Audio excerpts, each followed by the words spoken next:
welcome back to the series of Glorious History of Assam.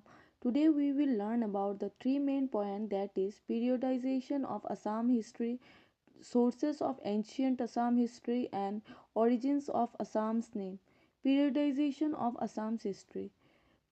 Ancient period. From the day of the epics like the Ramayana and Mahabharata up to the early 13th century, this is the time of Pragjotishpur and Kamrupa with legendary rulers and mythological connections. Medieval period. This begins with the coming of the Ahoms in the 13th century and continues until 1826 when the British formally took control of Assam.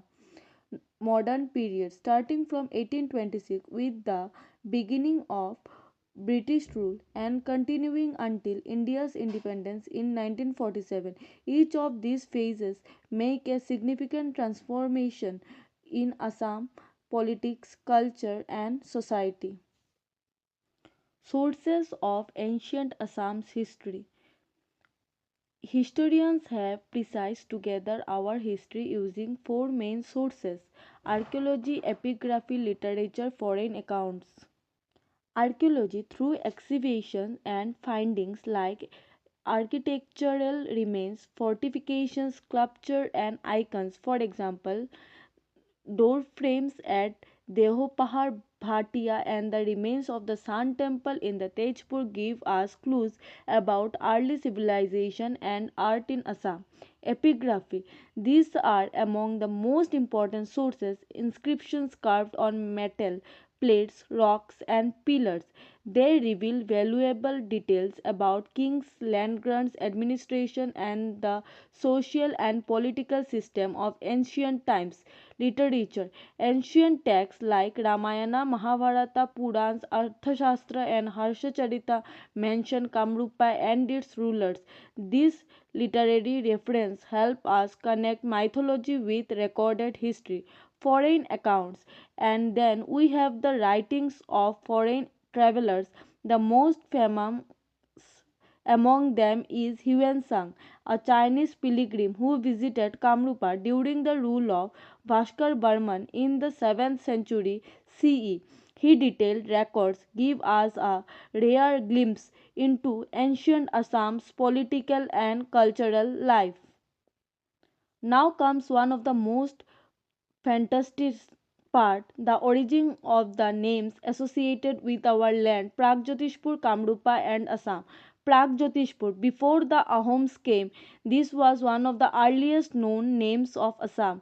Some scholars believe the name comes from an eastern center established by a Chinese tribe called Chao Sui.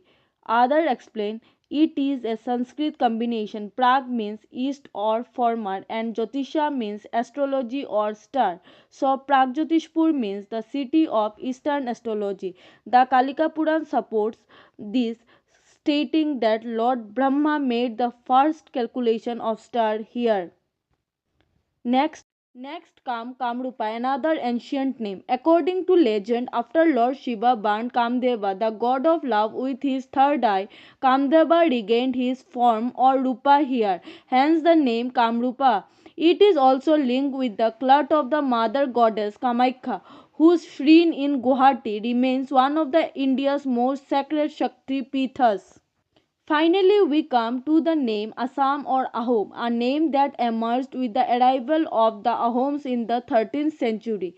The name might have come from Ansam or Assam, means uneven, describing the hilly and varied terrain of the region.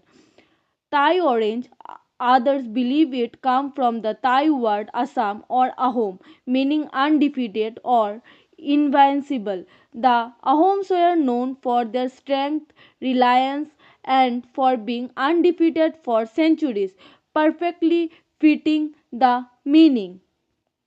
So, in today's episode, we understood how Periodization, historical sources, and names together tell the story of the land, both ancient and glorious. From the majestical Pragjotishpur and spiritual Kamrupa to the mighty Ahoms and the modern era under British rule, Assam's journey is one of courage, culture, and continuity. In the next episode, we will dive into the traditional and early rulers of ancient Assam. If you found the video helpful, don't forget to like, share, and subscribe to our channel. Turn on the bell icon so you don't miss the next episode of the glorious history of Assam. Thank you.